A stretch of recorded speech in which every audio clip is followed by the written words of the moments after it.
السلام علیکم ورحمۃ اللہ تعالی وبرکاتہ۔ شور ہے ہو گئے مسلمان دنیا میں نابود، ہم تو یہ کہتے ہیں تھے بھی کہیں مسلم دنیا میں موجود۔ وضع میں تمہیں نصارہ اور تمدن میں ہنود، یہ مسلمان ہیں جنہیں دیکھ کے شرمائے یہود۔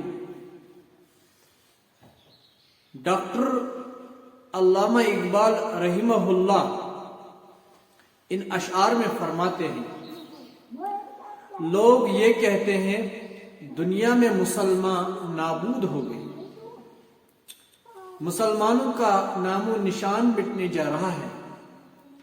ہم تو یہ کہتے ہیں تھے بھی کہیں مسلم موجود، کہاں وہ مسلمان ہیں؟ تم مسلمان کچھ یہن تعریفات قرآن مجید کراچ، تم پرہیزگار کچھ، تم دیندار لکھ کچھ، یہنز عکاسی قرآن مجید اسمز آمز چھ۔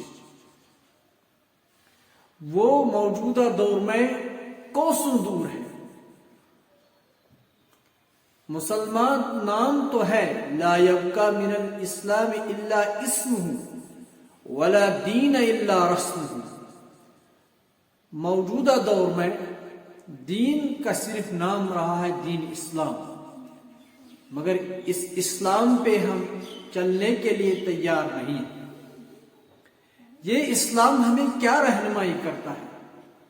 ہمیں اسلام کیا سکھاتا ہے؟ ہمیں کون سے تعلیمات اپنانی تھی؟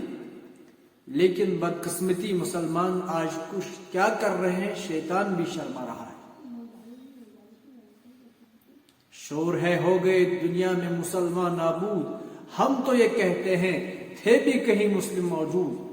وضع میں تم ہو نصارہ اور تمدن میں ہنود، یہ مسلمان ہیں جنہیں دیکھ کے شرمائے یہود۔ آج یہود و نصارہ مسلمانوں پہ مسلط ہے، وہ شرما رہے ہیں مسلمانوں کی کرتوت دیکھ کر۔ مسلمانوں ہمیں ہو تو کیا گیا، اما اس چھنا تک سا وقت ژھانڈان، یس وقت جو راستہ روشن کر کے گئے ہیں محمد رسول اللہ صلی اللہ تعالی علیہ وسلم کہ محمد سے وفا تو نے تو ہم تیرے ہیں۔ اللہ تعالیٰ فرماتے ہیں اگر آپ محمد رسول اللہ صلی اللہ علیہ وسلم کے وفادار بن جاؤ گے، ہم تیرے ہیں، اللہ کی ذات پھر ہماری ہے، یہ جہاں چیز ہے کیا، لوح و قلم تیری ہے، پھر عرش عظیم بھی ہمارا ہے۔ عرش عظیم پہ چلنے والے قلم وہ مسلمان کی رائے کے مطابق پھر چلے گا۔ جب مسلمان پرہیزگار ہوگا، جب مسلمان دیانتدار ہوگا، جب مسلمان ایماندار ہوگا، اور پوری انسانیت کو ہمیں ایمانداری پہ، سچائی پہ اور صداقت پہ لانا ہوگا، یہی کامیابی ہے، یہی مسلمان کا اسوہ حسنہ ہونا چاہیے۔